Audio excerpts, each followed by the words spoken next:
One of the ways we're really helping customers and organizations help their employees or customers feel safe sharing. Some of that is in the product experience itself, and some of that is really in the design intention that we've built. So the first thing is we got all of these things for the SEEQ platform from our earliest Share More Stories workshops, where the first thing we tell everybody is your story matters. The second thing we tell them is that it may feel a little uncomfortable to share, but on the plus side, the catharsis you get, the sense of feeling heard, that's going to be a huge part of your initial emotional reward. And then the connection you get from other people when you realize no matter how uncomfortable it made you feel to tell that story, you're not alone. Like somebody else will say, I can totally relate to that. And so we used to have that happen in these sort of SEEQ sessions in person. It was a very emotional experience. And, sometimes we would prep the leader to either not say anything or prep the leader sometimes to lead first, to give an example. Or again, if the culture was a little problematic, we'd say, we don't want you in this session. And they'd say, I want to be there. We're like, nope, because you will squash that. So those were the things we navigated around in the in-person sessions fairly well, because people would always wind up sharing their story and talking about how connected they felt, how immediately even before they wrote, they'd be like, oh my gosh, I can relate to this and I can relate to that.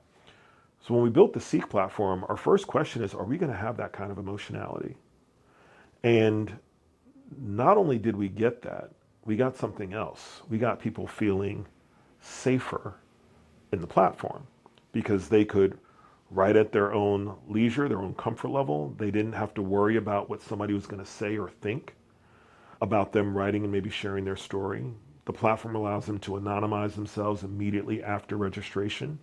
So their story is, in the literal sense, confidential, but they can also keep a degree of anonymity. We give them guidance on how to share something that's personal, but not necessarily private.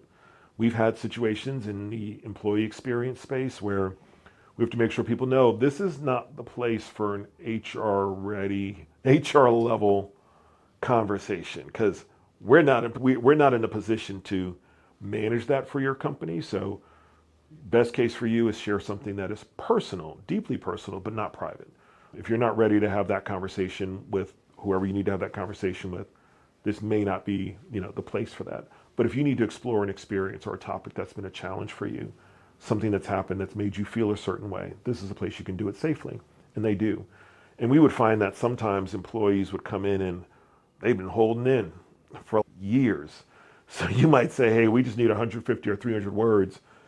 And first people in would be like 1,000 words, 1,500 words. And you'd read their stories and they were like, I've been waiting for this moment my whole career. And they were serious. That told us that there were employees in companies and customers in marketplaces who are transacting their experience with us. The employee experience is transactional. The consumer experience is transactional. And they were craving something much better. And they knew, first step to that is, y'all got to hear where I'm coming from. So they would open up in ways that had not been heard or said before in that context, in that relationship.